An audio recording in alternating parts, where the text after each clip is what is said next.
The new DJI Air Unit O3 is out finally. Is it the right choice for you? Today we're going to go over if it is and what other options you have for digital FPV. As always, I'm your host, Jeff with Titan FPV. Well, it's here and it looks to be a game changer. DJI announced their Avata a few months ago along with their new DJI goggles too, but that left questions unanswered about the rest of their digital FPV ecosystem. Would RunCam still make their Wasp and Vista units? Caddx will no longer be making or selling their Vistas due to them launching their own Walksnail system, and we'll go over about that in a minute. The new DJI Air Unit 3 looks to be essentially the same hardware that's in the DJI Avata Cinewhoop drone, and that's a good thing. Another good thing is the price. It's coming in at $229 US, much less than it was expected. For some pilots, that may mean you could ditch your GoPro or action camera due to the new Air Unit having onboard storage at 4K 60 FPS with image stabilization. Now, not all formats work with all camera settings, but still, it would save some weight and money over rigs with GoPros or other action cameras, potentially. The new Air units are going to be backwards compatible with the existing DJI goggles V2.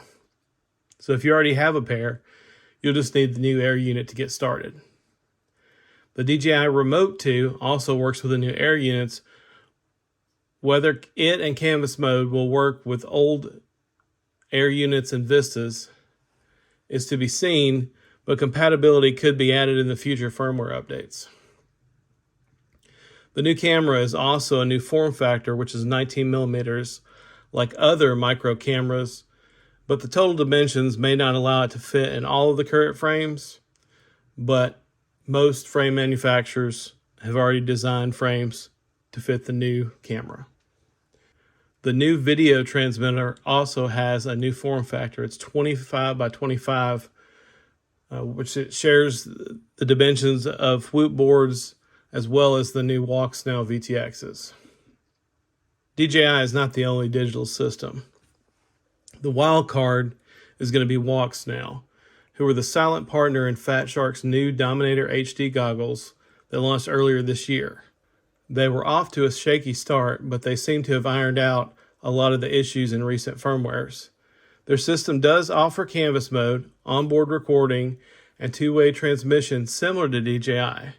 To further shake things up, they're offering a standalone VRX, think HDZero, that can be added to any goggles or monitor with HDMI in, as well as a 1S VTX for whoops. That's going on promotion currently for $199 US until the end of the month. Last week, Fat Shark, along with Rotor Riot, announced their new Recon HDs that support high-quality mode for $279 with a built-in VRX, video out, and built-in antennas, also for the Walksnail system. Last but not least, the HDZero goggles will be here sooner. Well, later now, as they've recently been delayed till November 30th, potentially due to issues for lockdowns in China. I'm a beta tester, and I'll be bringing them to the channel soon. I don't know if this will affect the people who pre-ordered. The pre-order did sell out, so if you weren't able to pick those up, you'll have to wait until February when retailers receive them. The HDZero goggles offer the most options for any of the HD systems, as an analog module bay is available as an add-on. There is also a deinterlacer that makes analog video look the best that it ever has. They have HDMI in as well as HDMI out. HDZero also announced a new 90 Hz nano camera that pairs great with the 1080p OLEDs and the 90 Hz refresh rate of the new goggles.